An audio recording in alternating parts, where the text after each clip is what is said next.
کل رات tool plaza میں میں ڈیوٹی پر بیٹھا تھا، گاڑی والوں سے معمول کے مطابق ٹول لے رہا تھا۔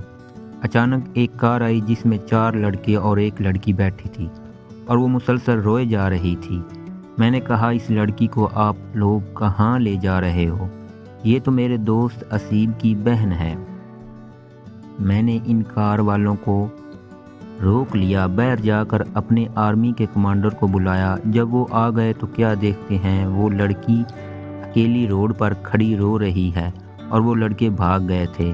پھر میں نے سوچا جا کے بات کروں، کیا معاملہ ہے؟ پھر دماغ میں خیال آیا میرا جانا مناسب نہیں۔ اپنے شفٹ کمانڈر کو کہا کہ آپ جاؤ اور اس سے پوچھو کہاں جانا ہے۔ جب کمانڈر صاحب نے بات کی تو اس نے سب سچ بتانا شروع کر دیا کہ میں فلاں لڑکے سے محبت کرتی تھی جو کہ میرا جاننے والا ہے۔ اس نے مجھے گھر سے بٹھایا اور رات 2 بجے ہم روانہ ہو گئے۔ میں بہت خوش تھی لیکن دل ڈر رہا تھا۔ جس کو میں اپنا خیر خواہ سمجھ رہی تھی وہ بار بار کال ملا رہا تھا۔ راستے میں اس نے اپنے دوستوں کو بھی ساتھ میں لے لیا۔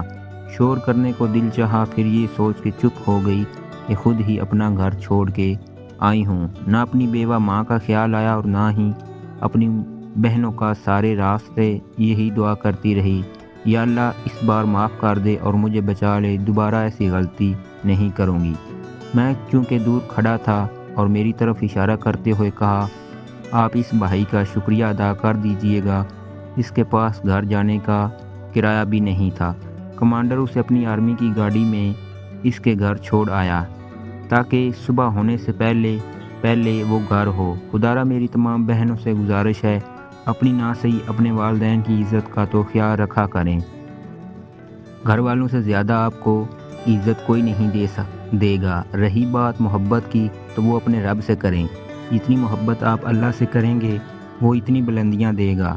ایک دفعہ اس کے در پر آ کر تو دیکھیں۔ اور رہا سوال لڑکے اور لڑکی کی محبت کا، یہ تو آج کل جسموں کا سودا ہے۔ کسی کو راس آ جاتا ہے تو کسی کی جان لے لیتا ہے۔